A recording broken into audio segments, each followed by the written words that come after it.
Jairzinho Rozenstruik. Hoping to get some clarity in the heavyweight division later this year. For now, a couple of contenders tied to Tuivasa in green. Let's go. Jairzinho Rozenstruik in black. You both went with Rozenstruik? Yeah, but I want Ty.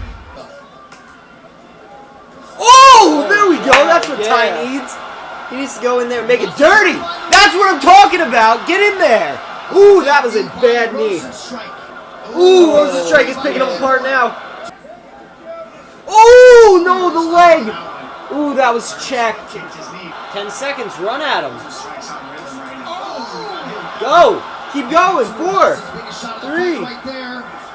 Ooh. 1 second left with that leg hook.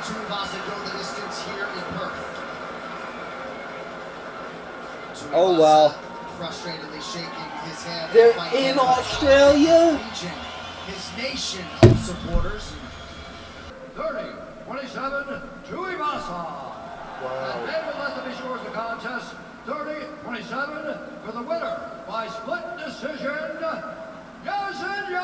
Okay, that's what I thought it was gonna be. There's no way one judge gave that round to Ty. That's kind of crazy, but oh well. I'm here with Jairzinho Rozenstruik. Jairzinho, was that surprising to hear a 30-27 Tuivasa? Sure. Yes, it was surprising. Sure. I did all my best. I need him to win. I'm more confident that he's gonna win than Izzy, and I just need one of them to win. Range now with the strikes. There we go. That opens up that. Oh! Come on! Another right hand. And now guillotine. Guillotine. Oh, and he got on top. This is what we needed. Boys, let's go. He's one of the toughest guys. Oh, no! Shoot! Shoot! Shoot! Shoot! Shoot! Done such a good job going after the kids. Oh, nice sprawl. Yes. Damn. God damn it. Let's go, Dan! This Dan Hooker guy. I don't know about this version of Dan Hooker. I didn't think about this.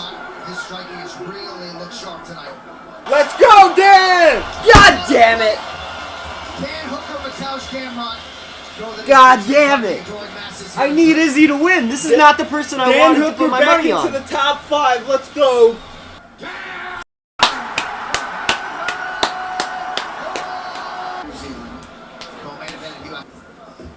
Ooh! Ooh. Ty's trying to take his head off. Oh no! Oh no, no, no, no, no, no.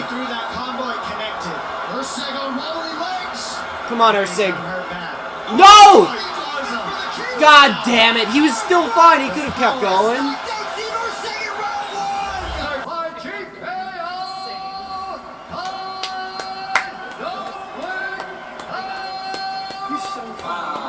Congrats to Kaikar of France, but come on, man. You gotta feel bad for Steve Erceg. People are gonna call him a fraud now. Welcome back to the octagon. It's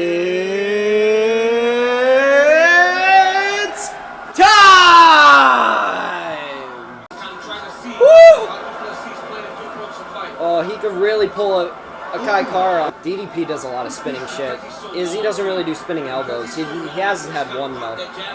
It's just the way he like grabbed his arms and turned his body. Okay, this is the exact position he's the best at. He's had like so many rear naked chokes from this position. This is his spot. This is his position. There we go. Get up. Oh, he threw him the whizzer. Oh, nice spinning elbow. Nice uppercut. Nice body shot. Goes to the wrestling. Sprawl. Beautiful sprawl. Oh, wait, can you kick like in that? the body. You can't kick him in the head. You tripped in the game.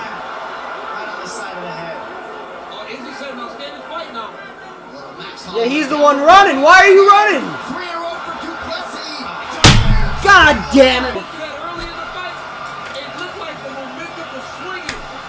How did he come back and win the last 3? Alright, so that was UFC 305 reaction. We're going to send it in to the office now. I'm going to set up the set in a couple days, get in there, talk to it with Elijah. Maybe Tyler will show up and have a conversation about it. yeah, we'll do our full breakdown. That's going to come right now. Don't go anywhere. So thank you guys for clicking on the video. Here's our breakdown. What's going on, ladies and gentlemen, and welcome back to the Hardcore and the Casual podcast. I'm your host, Justin, and I am happy to welcome back our champion, Elijah. How's it feel to be the champ once more? Actually, you're defending your title. This is the second week you've been champ, but I think it's the first time you've been able to hold it since you've won the title. Yes. How does it feel? It feels good. We saw plenty of good fights this weekend, and I'm ready to defend the belt. Yeah. So you guys probably just got done watching my live reaction with Tyler for UFC 305. Now we're going to actually break it down for you guys. It is 2 days later, so it's still fresh on our minds. We still have a lot of opinions to get out, and I didn't really review much of it, more of just reacted. Mm-hmm. So this is where we can actually break it down and get into the meat of it. Yeah. So I don't know where we want to start. Do we want to start with the prelims? There really wasn't much to talk about, and people are probably just going to skip over it anyways. I mean, Tom Nolan, big win. Other than that, Junior Tafa had like that weird thing with the submission where he screamed. That was I could see how you screaming will be like a verbal submission, and in the rules, it says that in the rules. If someone screams, you stop the fight. Yeah. So that's what the ref did. I'm fine with that. Jack Jenkins put on a performance against Gilbert Burns' brother, Herbert Burns. Just beat him up, made him quit. Casey O'Neill picked up a win. And Ricardo Ramos, I don't know if he won that fight, but he won it by decision, but I don't think he won that fight. I judged it the other way. But I did pick Ramos, so I was happy that your guy, Joshua Kaluba, was robbed. But then I was up 3-1 going into the main card. I was up. Yes. I was winning. Yes. So I was up 3, you had 1, and then the main card happened, and you won all 3 of the ones that we differed on the main card, which ended up winning you that title. You defended your title. With the comeback. So congratulations on being able to do that. I got more and more pissed off as the card was going on. The whole main card, I was just like, oh, come on. Oh, again? No way again. But yeah, starting with the Leech versus Carlos Prates. Prates looked really good, man. Yeah. That guy, his boxing combinations look clean. No one has ever finished the Leech before. And he knocked him out like 5 seconds after John Anik said that. He was like, no one's ever knocked out the Leech. Bang. Knocked him out. So the Carlos Prates looks really good. He clean combos. You picked him. Did you end up watching that fight or seen any clips from it? I saw the ending clips where the Leech was like laid out for like a very long time. And DC was like, is he still sleeping? Yes. So that right there just shows how good that guy is. And he's up next. I'm a fan now. His combinations look clean. I didn't know about him before the fight, but now I only knew about that one knee that he did. He did like a knee to the body to someone in his last fight and just like knee body clean out. Like the guy just went down, fight over. Wow. I saw that. Didn't think he was going to be able to recreate a performance like that, but he looked even cleaner this time. This guy's going to be a problem in the welterweight division for those top 15 guys who don't know how to strike. A lot of them are grapplers, not a lot of strikers. So I think this guy's going to bring some big problems to that top 15. Next fight, definitely top 15 opponent after beating the Leech. I mean, Leech is just outside the top 15. So, Tuivasa versus Rozenstruik. Did you hear what one of those judges scored it? What did they score it? They scored it 30-27 for Ty. Rozenstruik ended up winning the split decision, but Ty didn't win a single round. The only round I gave him was maybe the second. One of the judges scored it 30-27 Ty. That judge got fired. Are you serious? That judge got fired. At the end of the night, that judge was fired. Was told, nope, you're not working here anymore. So, Tai Tuivasa basically just screwed him out of a job. Well, no, he screwed himself out of a job. There's no way Ty won that 30-27. It was a fun fight. They started to throw a lot in the second round, and Ty landed some big shots. But in no way did Tai win any of those rounds definitively. Or that 54, or was it a 50-45 for Paulo Costa and Strickland or something like that? Similar to that. It was crazy. There's no way Tai won 3 rounds. I wouldn't give him 2. I could barely give him 1 round. Sad for Tai. 4 fights in a row losing now. 5 fights in a row. Man, it's so sad for Tai. He's such a big star. I wanted to see the shoey at the end, but I don't know. Those really good point fighters just pick Tai apart. He's a brawler, and he doesn't like to brawl anymore. He just doesn't get in there anymore. Yeah. Like, he needs to throw himself at guys like he did with Cyril Gane. Like, just walk forward and just throw. Just go. I think it comes down to, like, does he want to drop a weight class and try to figure some things out? Is it the work? Is it the training? Like, what is it that's holding him back from performing like the way he usually does? I'm not sure what it is anymore. I think it's just that he was knocking out lower level guys, and now that he's fighting the top of the top, they're just so much better at kickboxing, and that's his strong suit. Yeah. So unless he can get his power on you, you're just going to win. And that's what Rozenstruik did. He point fighted and just stayed at range and just picked him apart from the outside the entire time. Impressive performance by Rozenstruik, but nothing to write home about. It's not like this guy deserves a title fight or anything. No, he can't get in there with Tom Aspinall or John Jones. No, he's going to get his ass ripped apart by either of those guys, by anyone in the top 5, really. And Cyril Gane? Yeah. I mean, Alexander Volkov beat Rozenstruik, so at that point, come on, man. Like, yeah, Volkov's really good, but, like, anyone above him, everyone's beaten Volkov above him. Mm-hmm. I really don't see Rozenstruik going anywhere, and Tai might get cut. I don't know. I really don't want him to, but I think that he would fit better in the PFL. He'd be a really big name in the PFL. Yeah, he actually would. And he'd probably do way better against those lower level guys. He'd probably be able to knock a couple of them out. He might champ. Honestly, if he can, if he goes to the PFL, he could probably fight Francis and then try to get some money off of that, because now you have 2 UFC names up in there. Yeah. So we'll see how his career plays out. I also heard that Makayev was not accepted into the PFL. After he beat Manel Kopp the other week, he was in contract negotiation with the PFL, and the PFL didn't take him. So now it's looking like he's going to go over to ONE FC and probably fight Demetrius Johnson.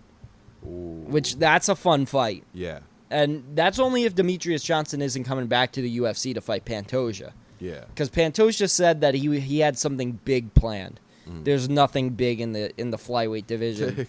So, like, unless you're talking about Demetrius Johnson, there's nothing that's that big. You know what I mean?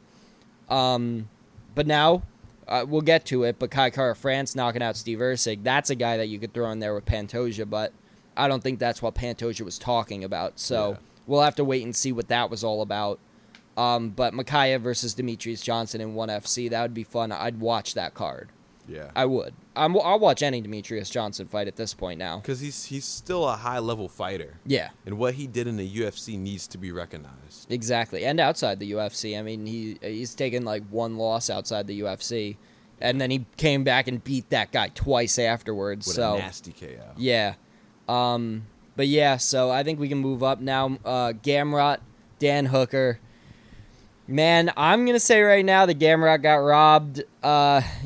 Dan Hooker, if I didn't have Gamrot, I would have been rooting so hard for Dan Hooker to win. Yeah. Because, I mean, he just looks so cool with all his tattoos. His fighting style was so awesome. Get rid of all of the stuff saying that Gamrot is boring. He's not. He never was. Half of his wins come by finishes. Like, literally half of his wins on his record are finishes. So he's not like an Aljamain Sterling or Bilal Muhammad where they just wrestle and they don't actually finish guys. Decision wins. Yeah, he's actually a finisher. He never was boring, so get that out of there. This fight proved that he wasn't boring. They both went out there. They both fought hard. I thought Gamrot took 2 out of the 3 rounds, but I could see how you could swing it to Dan Hooker. It's whatever, man. I'm happy for Dan. Is he a top 5 lightweight? Probably yes, no, yes. Probably not. I don't. 7? I'd put him in the top 10. I think he's top 10. But Michael Chandler is now number 6 at lightweight. And Dan Hooker is probably going to be put at number 5. I mean, Michael Chandler already knocked out Dan Hooker. I think Beneil Dariush is better than Dan Hooker. There's a couple guys in that top 10 that I'd say are better than Dan Hooker, but I think we should book that. Beneil Dariush and Dan Hooker. I'd be fine with that. That'd be an awesome fight, too. You know what's crazy? Dan Hooker and Gamrot split decision. Gamrot and Jalen Turner split decision. Dan Hooker and Jalen Turner split decision. So Gamrot, Dan Hooker, and Jalen Turner are all like about the same. Like they all split decisioned each other. They're all around the same like skill level. Yeah. Which is really crazy to think about. But now Dan Hooker has 2 of those wins over those 2 guys by split decision. Really fun fight. Dan Hooker looked great. Gamrot looked a little off. Yeah. He didn't exactly look like his normal grapple fuck kind of person. Like he usually goes out there and grapple fucks people. Yeah. He wasn't able to do that against Dan Hooker. You could give Dan Hooker the credit for being able to increase his takedown defense over the years. Yeah. But this also shows how high level Islam is. The fact that he was able to take down Dan Hooker and submit him so easily. Yeah. It really shows that there are levels in this division. There are like bullies too. There are weight bullies too. And Dan Hooker looked big. It's crazy that he made 145 at one point because Dan Hooker looked big against Gamrot. Yeah. Other than that, it was just a back and forth fight the entire time. It was a really fun fight. If you guys didn't watch it, go back and watch it. It was a crazy fight. If you thought it was going to be boring because Gamrot was just going to wrestle him the entire time, it wasn't anything like that. It was an awesome fight. Yeah. Go back and watch. Dan Hooker looks great. Dan Hooker deserves so much now in this division. Shout out to Dan Hooker for winning that fight, man. He really helped me out. And he said he's just getting good. Wow. He said he's just getting good. He's been in the UFC for so long. He's been in the top 15 for like 8-9 years now at this point, and he said he's just getting good. So, I don't know, man. How old is Dan Hooker? 33, I think, around 33. Let me check. I could look it up right now. Let's find the real numbers. Yeah, let's find the numbers. He is 34, so I was a year off. He's 34. It's still time to make adjustments. There's a little bit of time left, but about 2 years. In the lightweight division, there's that whole thing where above like 35, no one wins titles anymore. So he's got like a year left until that stat's gonna catch up on him. But yeah, no, I mean after you put on a performance against Dustin Poirier in the Apex like you did, he's taken a bad loss to Arnold Allen, a bad loss to Islam, and a bad loss to Michael Chandler. Mm-hmm. You could kind of wash away the Michael Chandler one. It was a quick knockout. I mean, that fight could have went different if they rematched it. The Dustin Poirier one was really close. They could redo that fight. Yeah, they could redo that fight right now. I'd love to see a rematch between those two. So really, it's just like the Islam one was the one that was really holding him back. The Arnold Allen one was the one that was really holding him back. But if you wipe those two away, Dan Hooker has looked amazing for the past couple of years. So it's really like nothing like he's like way back in the division. He's only losing to the top guys. Yeah, exactly. He's losing to the top guys in featherweight and lightweight. But if he's just now getting good and he's just now learning the takedown defense aspect and stuff like that, he could make another run for that belt. We could see Dan Hooker potentially, I mean, you say he's big for the division, move up to 170? I mean, he's knocked out Gilbert Burns at 155, and Gilbert Burns was able to move up, so I think that he could find some success there, too. But I want to see Dan Hooker versus Justin Gaethje. Yeah. That's the fight I want to see. I think that one makes sense right now. Either Dan Hooker versus Beneil, Dan Hooker versus Gaethje. I think those two fights are the next two fights that Dan Hooker should have. Yeah. The Gaethje fight would be so much fun, though. So much fun. That's the fight I want. Especially if Gaethje didn't lose the BMF. Yeah. I mean, that's a BMF title fight right there. I mean, Gaethje lost the BMF title fight, but Dan Hooker, that's a BMF right there. So, Dan Hooker and Dustin Poirier BMF. I could see that too. But now Max has the BMF, so it kind of throws that a little bit off because Max's next fight is against Ilya. But yeah, no, Dan Hooker's a BMF in my eyes now. Moving up, Kai Kara France, Steve Erceg. I feel so bad for Steve Erceg. Guys, I love Steve Erceg. I think you guys know that by now if you guys have watched the 301 reactions or any time we've argued about it since. I love Steve Erceg. He's great. Kai Kara France ran at him 3 separate times, just sprinted forward, just throwing shots. Missed the first time, missed the second time. He tried it one more time, and he caught him. Because Steve Erceg was doing the same thing Izzy was doing later in the night, of just pull back, chin up in the air.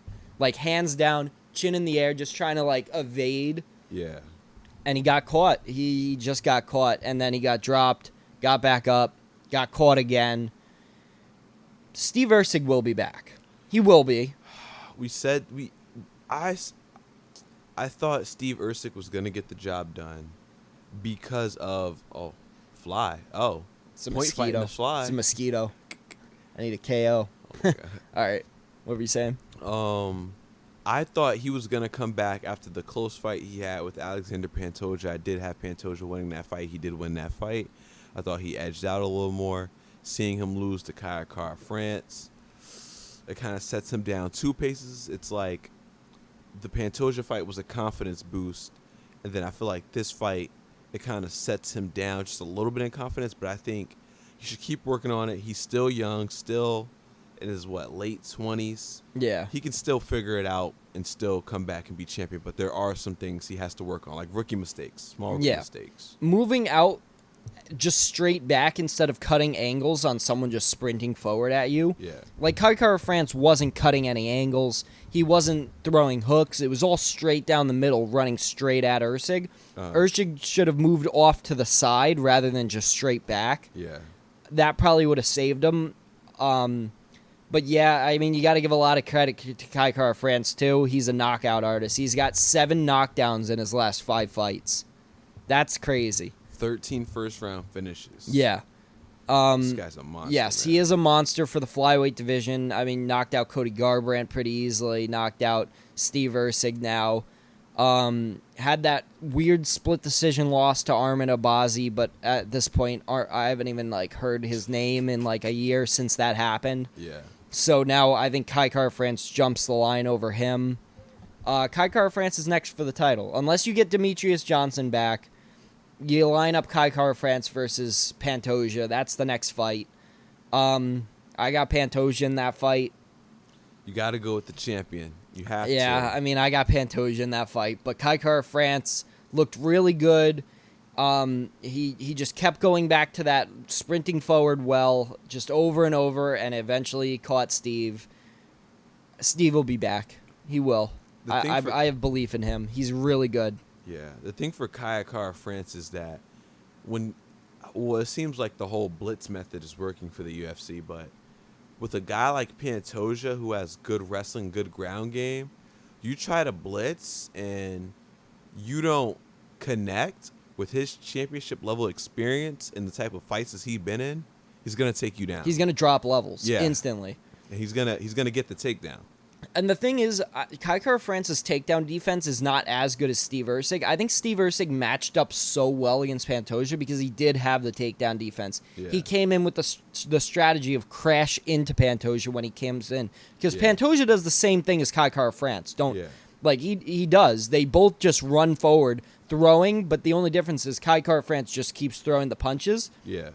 Pantoja will mix in the takedown at the end. He'll rush in, blitz you with a bunch of strikes, and then shoot while you're on the back foot. Yeah. Steve Erceg came in with the elbows, crashed into him when he did that. Yeah. He should have done that against Kai Kara France, too. Every time Kai moved forward, blitz in, come with the elbow, crash into him. He didn't do that. But Kai Kara France and Pantoja, if they run at each other and they blitz at each other, Pantoja's going to drop levels and take him down. Yeah. There's just a different level of the skill of takedown defense. Steve Erceg has really good takedown defense and really good boxing. Yeah. That's why he did so well against Pantoja. Yeah, and to base off what you were saying, how they kind of match up so well, I think what happened was with Steve Erceg, I think his fight was different because he felt, well, when you're fighting the champion, you bring the fight to the champion. Yes. And so with this fight, it's kind of like we have to see who's going to make the adjustments. And early on, I think he thought the fight was going to be like a little bit slower. I thought he was going to be able to pick up the pace throughout later rounds. And I think that mindset of expecting versus going after is kind of what held him back. Yeah. But yeah, all the props in the world to Kai Kara-France. He did an amazing job. Yeah. Deserves the title fight now if Demetrius Johnson doesn't come back. There's that asterisk. But other than that, Kai Kara-France, title fight, book it. I want to see it.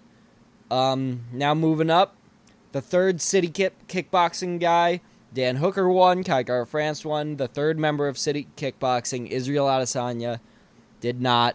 He ended up getting submitted in the 4th round by Dracus du Plessis. Drake curse. Dracus du Pussy. But yeah, so Dracus du Plessis is the worst best fighter ever. What? He is the worst best fighter ever.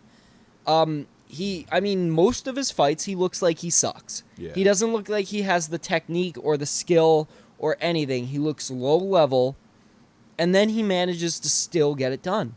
It's the craziest thing. And I'm seeing that all over the internet is just Dracus du Plessis looks like he sucks, but somehow he keeps winning. He's now beaten the best 3 guys in the world, Izzy, Strickland, and Robert Whittaker in his last 3 fights. Those are the 3 last champions. Like, if we go back, the next champion is like George St. Pierre before those 3.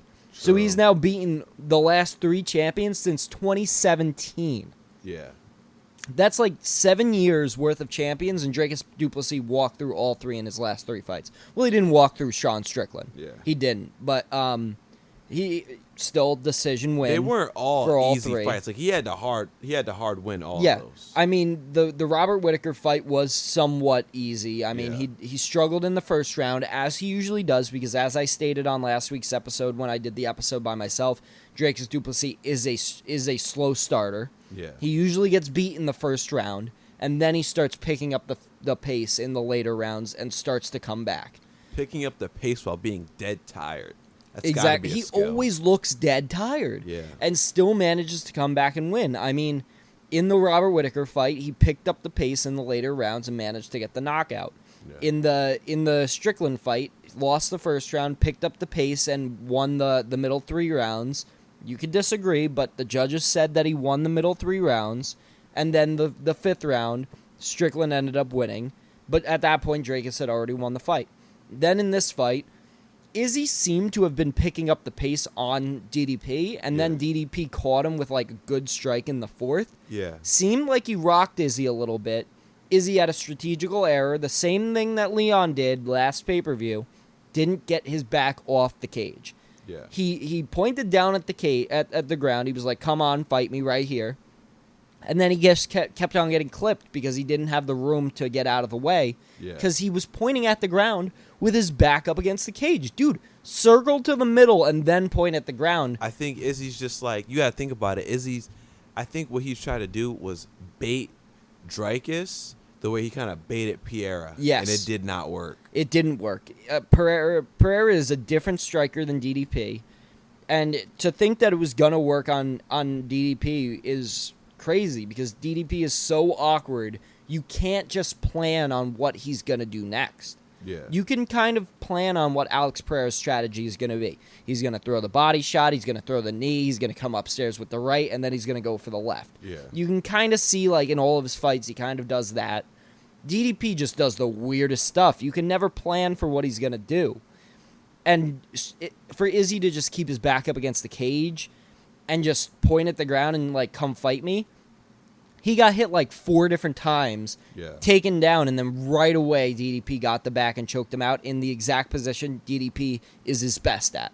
Like that position, riding on the back, getting the choke, and then rolling like and choking is what he did to Darren Till. It's what he did to a couple people before the UFC to win his titles in whatever he Mixed came martial from. arts Yeah, company. he came from like some South African company that was like pretty big. But yeah, he was a 2-division champ there.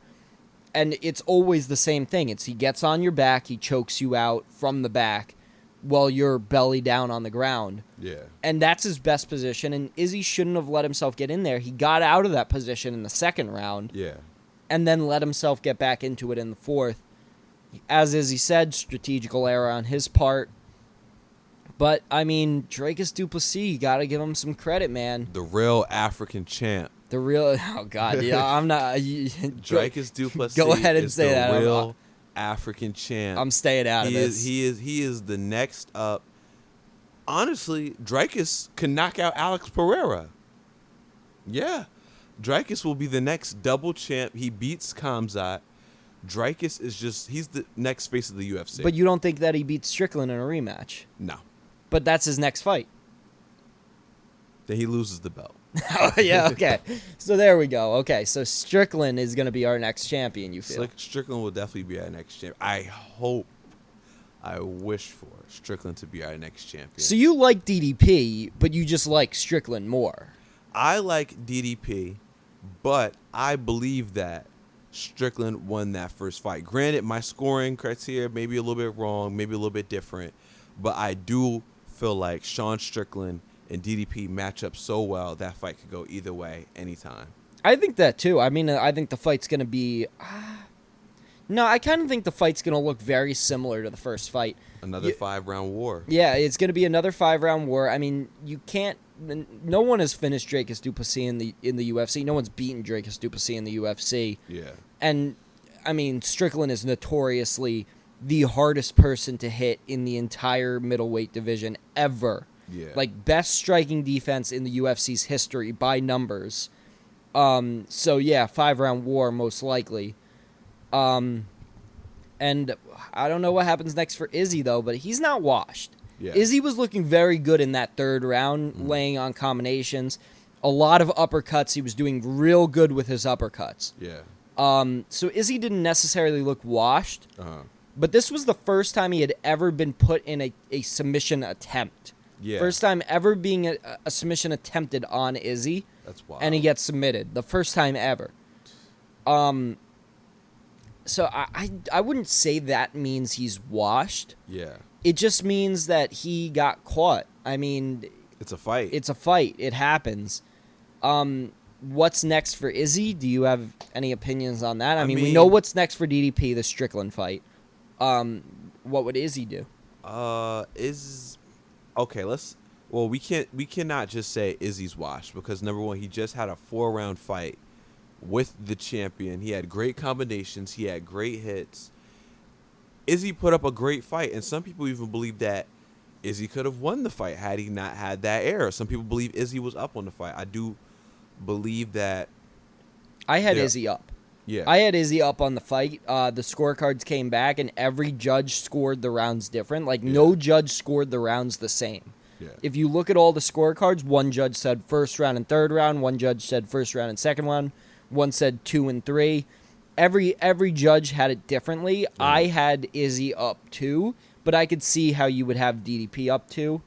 But yeah. So what were you saying though? Honestly, for Izzy, I think Izzy should work on his wrestling a little bit more. I mean, he's towards the end of his career. Honestly, just bulk up for 205, put on some extra pounds, kind of like what John Jones did, and go out there and fight Pereira again, get back in another title fight. Izzy's on 12 title fights in a row. Whether he's the champ or whether he's not the champ, his last 12 fights have been for titles. Good God. So, but like, yeah, no. And by the way, Izzy is amazing at takedown defense. Like, he needs to work on his on the ground wrestling. Like, he was able to like flip position a lot. But like, he's still, for a kickboxer, he's like the best takedown defensive striker ever. I'd say. Like, he's a kickboxer. He fought like 120 kickboxing fights, and yet somehow he cannot get taken down by these dudes. He's so good at takedown defense. It's just once he gets to the ground, he doesn't look like a lost puppy, but he definitely needs to time. Yeah, he's got some stuff to work on.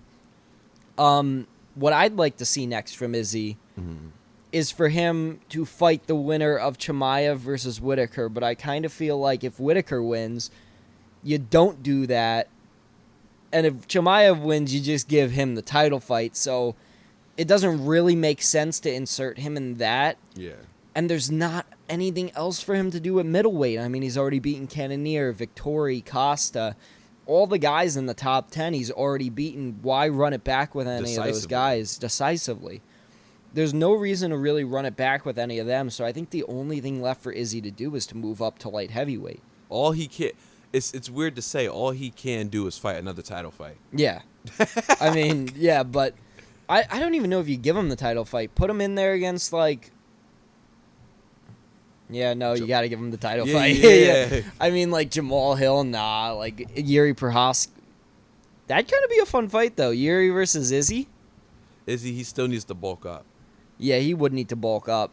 But, yeah, no, I think there are some fun fights at light heavyweight for Izzy to do. Yeah. But yeah, I just think his time at middleweight has run out. He's beaten everyone, and the people that he hasn't Slapped the beaten. division. I don't think he's going to get another shot at the people that he hasn't beaten, Strickland and DDP. Those guys are like on a course against each other. So there's not really much for Izzy to do at this point. The Chimaev fight would be fun, but come on, if Chimaev beats Whitaker, they're just going to give Chimaev the title fight against the winner of DDP Strickland. Chimaev and DDP. Chimaev versus Strickland, I got Chimaev. Chimaev versus DDP, I think that's closer. I think that's where we're going to have to see. That DDP versus Chimaev is going to turn into... It's going to turn into a striking match because DDP's strong. I mean, Sean Strickland was able to just get right back up from his takedowns, but Chimaev, he's going to try to choke DDP out. They're going to be brawling it out. Yeah, I can see that. And if it becomes a brawl, I kind of have DDP winning that. Yeah. That's why I say it's closer. But if Chimaev gets DDP down and holds him down, I don't think there's a shot. I think that if DDP can't get back up, Chimaev's just going to win. Yeah. But yeah, really fun card. 305 was very entertaining in my opinion. I thought on paper this card was stacked. I saw a lot of people disregarding this card like, this card is so shit. Like, come on, look at the Sphere card. The Sphere card isn't that good compared to this. People are gonna meat ride that Sphere card. I can't wait to watch the Sphere card. Like, like the visuals are gonna be so much fun, but the actual card itself is a little top heavy. It's in a dome, right? Yeah, it's in like the Sphere, the dome. It's gonna have like a bunch of like stuff lit up. Yeah. I don't know how they're gonna do it.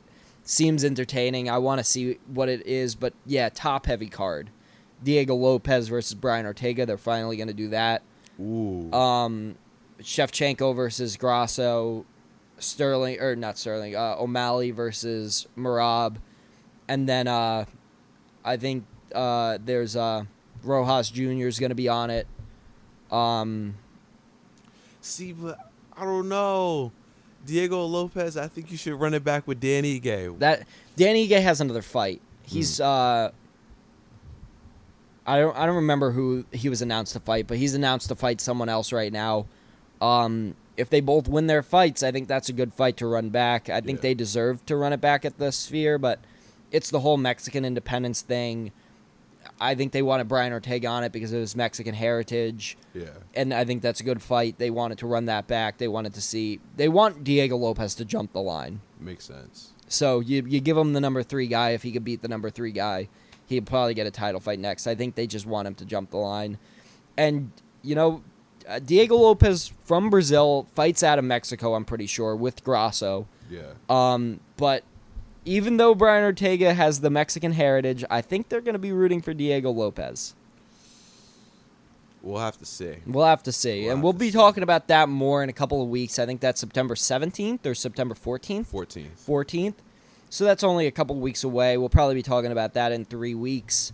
But for now, I think we can move into predictions for Fight Night Cannonier versus Kaliyo Bahalyo. You got any other opinions on 305? I think we've kind of wrapped that all up. So now moving into predictions for Cannonier versus Kaliyo Bahalyo. We're going to start off with Edmund Sherbazian versus Gerald Marchart. Yeah. Do you want the boards or do you want to just call it out on 3? Let's get the boards. All right, give me 1 second. All right, so first up, Edmund Sherbazian versus Gerald Meerschaert.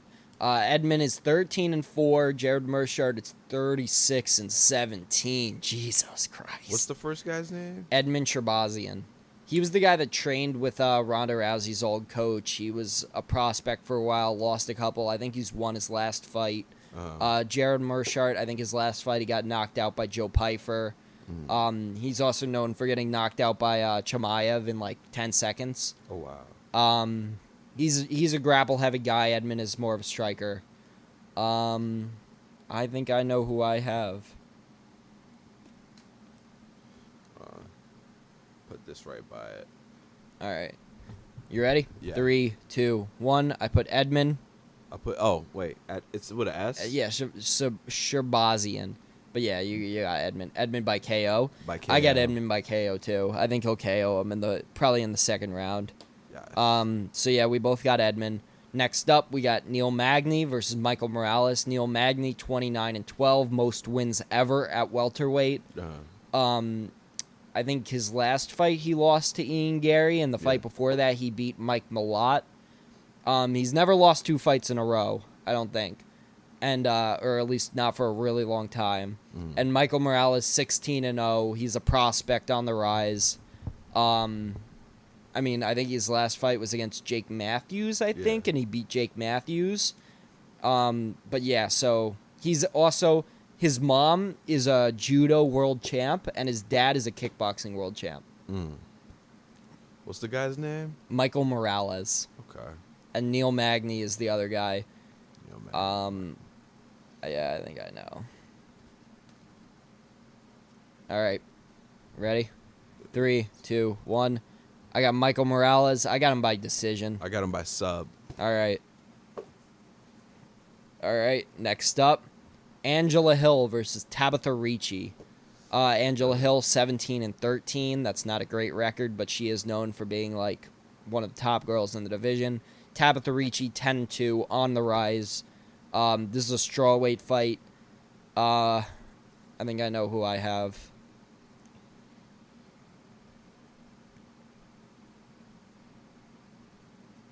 Actually, no.